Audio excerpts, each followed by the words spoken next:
Oke, Mulai ya. Baik, Assalamualaikum warahmatullahi wabarakatuh. Waalaikumsalam. Perkenalkan, kami dari kelompok 4 akan mempresentasikan hasil tugas kelompok mata kuliah analisis proses bisnis dengan kode kelas SI 205 dan dosen pengampu Ibu Fesya Ashifa Nurul Haq, Eskom MMSI. Jadi anggota kelompok kami ada 3, yaitu ada Mas Muhammad Irfan, lalu ada Mas Muhammad Nur Rahman, dan terakhir saya sendiri, Muhammad Arif Irfan Ramadhani. Bisa di next, Mas.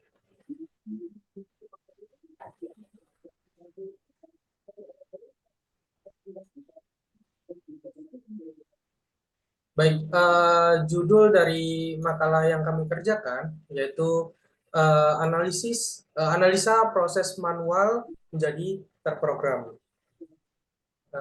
Bisa di next.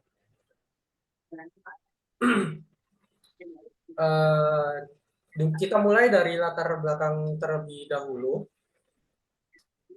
Jadi perubahan dari proses manual ke otomatisasi telah membawa banyak inovasi dan efisiensi dalam berbagai sektor. Nah, perkembangan teknologi memungkinkan otomatisasi ini dari berbagai aktivitas yang sebelumnya dilakukan secara manual menjadi otomatis ya. Nah, sektor tersebut ada manufaktur, pertanian, transportasi, layanan keuangan, layanan pendidikan, dan layanan kesehatan. Bisa di next.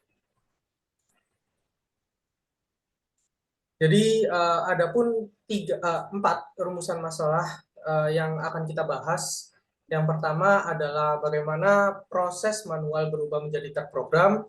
Yang kedua, manfaat dari transformasi ini. Yang ketiga, apa saja tantangan yang dihadapi dalam proses transformasi ini. Dan yang keempat, bagaimana solusi untuk mengatasi tantangan tersebut. Baik, kita mulai dari definisi transformasi terprogram terlebih dahulu ya. Jadi definisinya adalah transformasi terprogram itu proses perubahan dari metode manual ke otomatisasi yang dikendalikan oleh teknologi komputer. Nah, otomatisasi ini mencangkup berbagai teknologi seperti sistem kendali otomatis, robotika, dan pembelajaran mesin atau machine learning.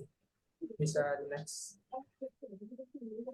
Nah, adapun teori otomatisasi dan teknologi, jadi teorinya itu meliputi sistem kendali otomatis yang memungkinkan sebuah mesin melakukan tugas tanpa intervensi manusia. Robotika yang digunakan dalam berbagai industri untuk meningkatkan efisiensi dan juga pembelajaran mesin atau machine learning yang memungkinkan kayak sistem belajar dan beradaptasi berdasarkan data yang telah di-provide seperti itu. Bisa di next, Mas. Lalu ada faktor-faktor yang mempengaruhi ya. Di sini ada 4 faktor utama, yaitu soal biaya investasi awal tuh tinggi gitu. Yang kedua, masalah keamanan data itu harus dijaga dengan baik. Yang ketiga, kesiapan organisasi dalam menerima perubahan. Dan yang keempat, dukungan manajemen yang sangat penting untuk implementasi yang sukses. Baik, bagian setelah ini akan dilanjutkan oleh Mas Nur Rahman. Oke, Baik, baik, makasih Mas Irfan sebelumnya. Mas Arif, mohon maaf. Perkenalkan, nama saya Muhammad Nur Rahman, biasa dipanggil Rahman, dengan NIM 230101020030. Baik, saya akan melanjutkan presentasi dari Mas Arif, yaitu mengenai contoh penerapan otomatisasi dan robot, khususnya pada industri manufaktur, di mana berfungsi untuk meningkatkan produktivitas di industri tersebut. Bisa lanjut, Mas? Bapak? Nah, di sini kita bisa lihat contoh flowchart di bidang manufaktur, di mana flowchart yang kita lihat di sini adalah proses manual sebelum dilakukan otomatisasi. Yang pertama kita bisa lihat dari mulai start, itu ada proses menerima bahan mentah atau material, kemudian dirakit menjadi komponen-komponen dan menjadi sebuah misalkan mobil itu masih menggunakan cara manual. Kemudian juga proses pengecatan manual dan pemeriksaan quality controlnya masih manual sampai terakhir menjadi produk jadi. Oke, next Mas. Nah, kemudian bagian yang berikut ini adalah diagram untuk otomatisasi di bidang manufacture, di mana di sini bisa kita lihat ada perbedaan, yaitu pada proses setiap lini proses ini sudah menerapkan sistem otomatisasi, yaitu penyimpanan raw material, baik perakitan komponen, pengecatan, dan pemeriksaan kualitas sudah menggunakan bantuan robotik, yaitu bisa ada decision untuk menyesuaikan apakah sudah sesuai atau belum. Kalau misalkan sudah sesuai, sistem akan otomatis melakukan proses pengemasan produk. Jika dianggap belum sesuai, maka dilakukan perbaikan produk kembali dan akan dikembalikan ke proses pemeriksaan quality untuk lebih lanjut. Setelah tahap, oke. Contoh lainnya adalah di bidang pertanian. Di sini kita bisa lihat untuk mengoptimalkan penggunaan air. Next, Mas. Nah, di sini secara flowchart manual kita bisa lihat dari setiap proses penanaman, penyiraman, pemupukan, pengendalian hama, sampai dengan terakhir panen, itu masih menggunakan proses manual. Oke, next, Mas. Nah, contoh penerapan otomatisasi di bidang pertanian ini kita bisa lakukan eh, di sistem irigasinya. Kita sudah menggunakan otomatis, itu bisa menggunakan robotik juga. Untuk proses pengairannya sudah menggunakan pipa-pipa yang sudah terhubung dengan komputerisasi. Kemudian pemupukan otomatis yang sudah dilakukan scheduler atau jadwal untuk bisa dilakukan pemupukan tiap jam atau tiap beberapa hari sekali. Kemudian pemantauan kondisi tanaman ini juga kita bisa langsung monitor lewat komputer, dan kita bisa eh, tambahkan algoritma untuk melakukan pengecekan apakah kondisi tanamannya sudah siap panen atau belum, di mana akan ada dilakukan proses apabila belum siap panen maka dilakukan pemeliharaan lanjutan, dan apabila sudah siap panen maka tinggal dilakukan proses panen. Oke, nextnya. Yang berikut adalah contoh penerapan di bidang transportasi, di mana di sini kendaraan otonom dapat meningkatkan efisiensi lalu lintas. Next, Mas. Ini adalah contoh flowchart yang masih manual, yaitu di mana proses mengemudi masih manual, navigasi pun juga masih manual. Kita masih menggunakan melihat peta ya, manual. Kemudian kita juga masih memilih-milih rute tercepatnya berdasarkan dari jarak yang kita bisa lihat mana yang tercepat, dan rutenya juga kita bisa lihat. Kemudian ada hambatan juga kita bisa lihat, masih manual ya. Jadi belum ada semacam sistem yang bisa memberikan decision apakah lewat jalur mana yang tercepat atau ada hambatan atau tidak. Oke, next, Mas. Nah, setelah ada otomatisasi, kita bisa menerapkan di mana dari mulai kendaraan driverless, artinya sudah eh, tanpa harus ada supir, sudah bisa jalan sendiri mobilnya. Kemudian navigasi juga sudah terintegrasi dengan sistem Maps yang ada ya, seperti Google Maps ataupun Cygik ataupun aplikasi Waze ya.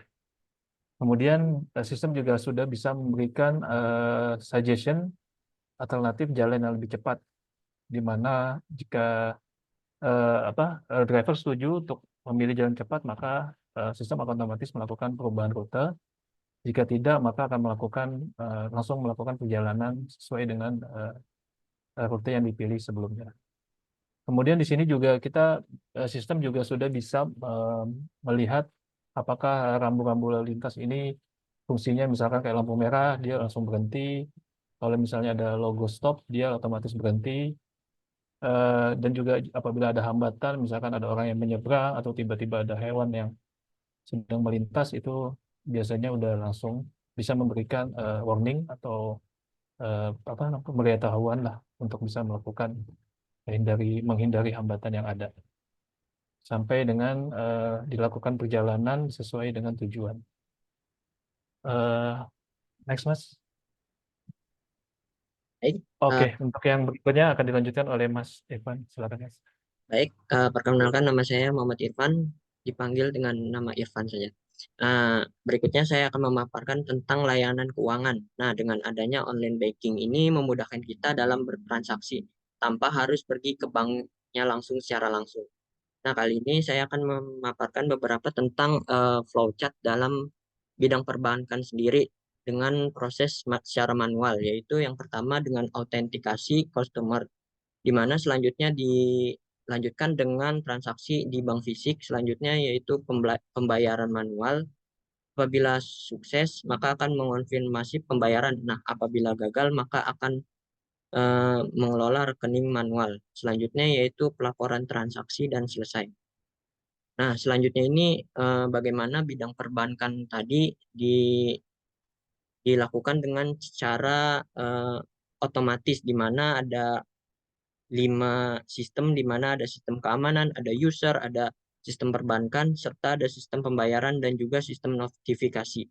Nah, hal yang pertama dilakukan adalah sistem keamanan, di mana diautentikasi usernya, lalu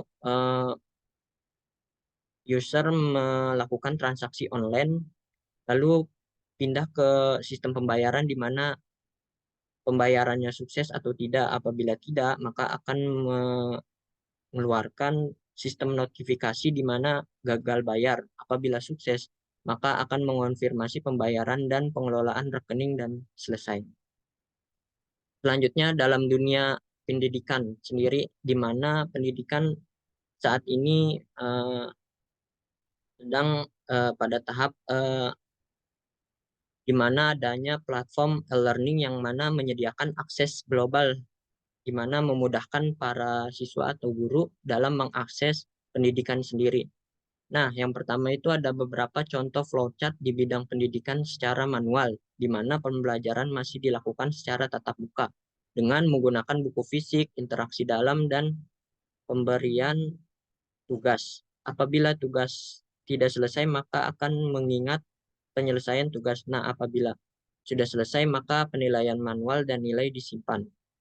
Selanjutnya, contoh diagram di mana bidang pendidikan ini diintegrasikan dengan beberapa teknologi, di mana ada pengajar, pelajar, dan sistem penilaiannya, di mana pengajar memberikan pembelajaran secara online melalui aplikasi seperti e-learning atau yang lainnya. Selanjutnya dilakukan oleh pelajar dengan penggunaan e-book serta interaksi dalam forum. Selanjutnya pengajar juga memberikan tugas, di mana tugas itu diberikan kepada pelajar untuk mengerjakannya. Selanjutnya apabila sesuai maka akan pengerjaan ulang. Apabila tidak sesuai maka penilaian otomatis dan selesai. Dalam bidang kesehatan sendiri, pada saat ini juga melakukan beberapa transformasi digital, di mana telemedicine meningkatkan akses pelayanan kesehatan secara cepat dan efisien. Nah, yang pertama ini ada beberapa contoh flowchart proses di mana bidang kesehatan masih melakukan beberapa proses manual. Yang pertama itu konsultasi melalui tatap muka, selanjutnya pengumpulan data pasien, selanjutnya mengubah rute, di mana didiagnosis secara jelas. Apakah jika tidak maka permintaan tes lanjutan, serta pemantauan kondisi pasien. Apabila diagnosisnya jelas maka akan dilakukan pengobatan secara manual dan pemantauan kondisi pasien. Apabila pasien sudah membaik maka akan disimpan catatan medisnya. Apabila belum maka akan direvisi pengobatannya. Selanjutnya, bagaimana bidang kesehatan ini dilakukan dengan transformasi digital, di mana ada dokter, telemedicine, serta ada sistem pengobatan sendiri. Yang pertama, di mana konsultasi dokter melalui telemedicine, di mana pengumpulan data pasien dengan aplikasi telemedicine. Selanjutnya, dilakukan analisis data kesehatannya mendiagnosis secara jelas di mana permintaan lanjutan maupun pengobatan terprogram melalui sistem pengobatan sendiri. Nah, berikut ini beberapa manfaat dari transformasi terprogram. Yang pertama, efisiensi operasional, yaitu mengurangi waktu serta tenaga dalam melakukan beberapa aktivitas fisik. Selanjutnya yaitu akurasinya lebih tinggi, sehingga mengurangi beberapa kesalahan dari manusia. Selanjutnya yaitu kecepatan penyelesaian tugasnya, yaitu mengerjakannya lebih cepat dibandingkan dengan proses manual. Selanjutnya yaitu konsistensi outputnya, di mana hasil yang dihasilkan itu sangat konsisten. Selanjutnya ada beberapa tantangan dalam transformasi terprogram ini. Yang pertama itu dari biaya investasinya yang sangat tinggi. Selanjutnya yaitu pengadaan teknologi serta pelatihan tenaga kerja. Selanjutnya dari isu keamanannya juga menjadi suatu tantangan juga dalam transformasi program ini. Perlindungan terhadap serangan siber juga. Selanjutnya ketergantungan pada teknologi sehingga menjadi resiko jika terjadi kegagalan sistem. Pada pengaruh tenaga kerja juga berpotensi sekali dalam pengangguran dan perlunya pelatihan ulang. Baik, kesimpulannya dari adanya transformasi digital ini, yang pertama itu transformasi manual ke program membawa banyak manfaat dari sisi efisiensinya, dari akurasi, kecepatannya, juga konsistensinya. Mungkin dari tantangan utamanya yaitu tadi dari biayanya serta keamanan juga sangat tergantung pada teknologi, dan juga dampak dari tenaga kerja yang dimana fokus utamanya itu terjadi kepada banyaknya robot dalam melakukan tugasnya. Selanjutnya yaitu solusinya sendiri, di mana investasi teknologi ini meningkatkan keamanan serta pelatihan tenaga kerja. Baik, dan dari saya, kurang lebihnya mohon maaf. Wassalamualaikum warahmatullahi wabarakatuh. Waalaikumsalam.